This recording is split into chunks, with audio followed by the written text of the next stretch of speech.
It worked pretty well on the second page, but a few more problems showed up. Some characters were getting misframed, such as this D here. This E is another example, and you can see why it's happening. This is a 1-bit image I'm creating temporarily for finding the boundaries of the character. Note the black fleck in the top right corner. The technique I'm currently using involves dilating the black areas and then trimming the image. The problem is that the black fleck gets taken as part of the character, resulting in a misframing. I solved it by first eroding the image a small amount, causing any small black areas to disappear. Then after dilation it gets framed correctly. I didn't have a model for a V because the first page didn't have any V's on it, so I added one. This D caused another kind of framing problem. The piece of character in the cell to the right that got picked up had some gaps in it, resulting in a column of white pixels down the right edge of the cell, so I didn't notice that there was a partial character there that needed to be trimmed off. I tried raising the threshold I was using for the 1-bit image conversion, but that just caused loads of problems elsewhere. It was just too finicky an adjustment. In the end, I fixed it by increasing the radius of dilation so that the gaps merged together enough for the partial character to be recognized as such. After that, there was only one error left on the page, and again it was a very faint character in the top line.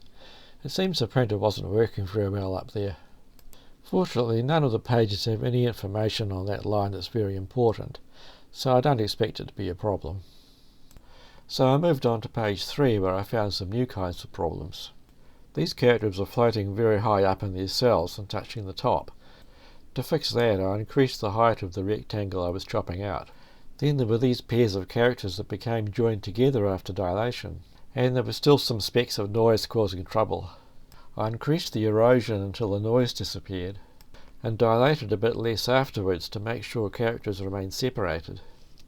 That worked pretty well, but by reducing the dilation I'd undone one of the things I did earlier to deal with some problems on page 2. For example, this I on page 2 was getting misframed now. I tried a different way of locating the character, which was to find bands of black pixels and pick the one that was furthest away from the sides. It worked for that character. The trouble was, it gave a bunch of spurious characters where there were supposed to be spaces, due to picking up a fragment of a character from the adjacent cell. To fix that, I imposed a minimum distance that the span had to be from the edge of the cell. That got rid of all the spurious I's, but then it was failing on this D. At this point I went into a bit of a spiral chasing my own tail, with every change I made to improve one thing making something else worse. Eventually I concluded that I would have to ditch the erosion dilation procedure and find something else.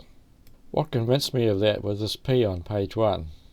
Eroding it was causing it to lose the bottom of its stem, resulting in a misframing. Essentially the problem was that it was very hard to distinguish between important parts of the character and noise that should be ignored. So I backtracked until I had the first 2 pages working again and had a rethink. Something I noticed was that all the pages had a faint background pattern of horizontal stripes. At first I thought it was the texture of the paper, but it was very similar from one page to another, and it was still there even when I scanned a black piece of white paper. Cleaning the glass made no difference. It seemed to be coming from the scanner itself. So I thought, if it's that consistent, maybe I could store a blank scan and use it to subtract the background away. This turned out to work reasonably well. It wasn't perfect, but it gave me a noticeably cleaner starting image. Another thing I tried was manually touching up the character models to make them more representative. I managed to get some improvements that way. But the biggest change I made was in extracting and trimming the characters. It was becoming obvious that I wasn't going to be able to find a single trimming threshold that would work everywhere, so I started to think about trying multiple thresholds for each character. This was an early attempt at that. It started with the original threshold, and if that didn't result in a good match, it tried higher and lower thresholds until it found something that worked. But it still didn't work very well for cases like this, where the letter was a bit noisy or blotchy, and had trouble figuring out which parts belonged to the character and which didn't. So I really went to town on the trimming problem and came up with this. First it picks the threshold and uses it to find a set of horizontal spans, ignoring any that are too narrow or touch the edge. For each of these horizontal spans, it takes a vertical slice of the image and finds a set of vertical spans. It constructs all possible rectangles from the endpoints of those spans, rejecting any that have too small an area to be a complete character. Then it does all this over again with a different threshold. It tries about 8 different threshold levels altogether. This gives a set of rectangles which are tried in order of decreasing area until a good match with the character model is found. With this, I was able to get pretty good results for all 3 pages. Emboldened by this success, I went on to scan some more pages.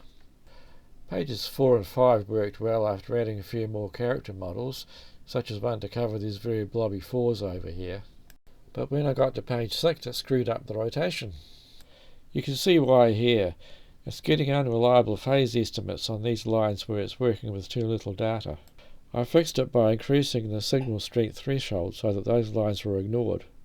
After that, plus adding a couple more blobby characters, page 6 was a lot better.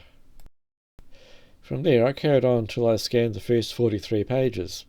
Why 43? Well, the listing consists of a number of files, and the first file happened to be 43 pages long. I got to work processing those, and things went fairly smoothly with no more show-stopping problems. I added a few more character models, such as this Z that I got a surprisingly long way without needing. Most pages needed a few minor edits to the text, but I was okay with that. It was never going to be perfect, especially with things like this, where someone has handwritten in a label. I guess I made a last-minute change and couldn't be bothered reprinting the listing.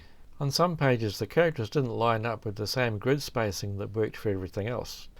Not sure why, maybe the paper is stretched or shrunk since it was printed. Anyhow, I added a way to manually adjust the alignment and spacing of the grid to cope with it. Before long I had a nice set of text files and was starting to look like there might be some light at the end of the rabbit hole. The next thing I need to do is scan and process the rest of the pages. I'm currently about 6mm into the book with about another 30mm to go. That's going to take a while, so I'll get on with it and let you know when I'm finished. Until then, I'll leave you to watch it processing the rest of page 20, and I'll see you next time.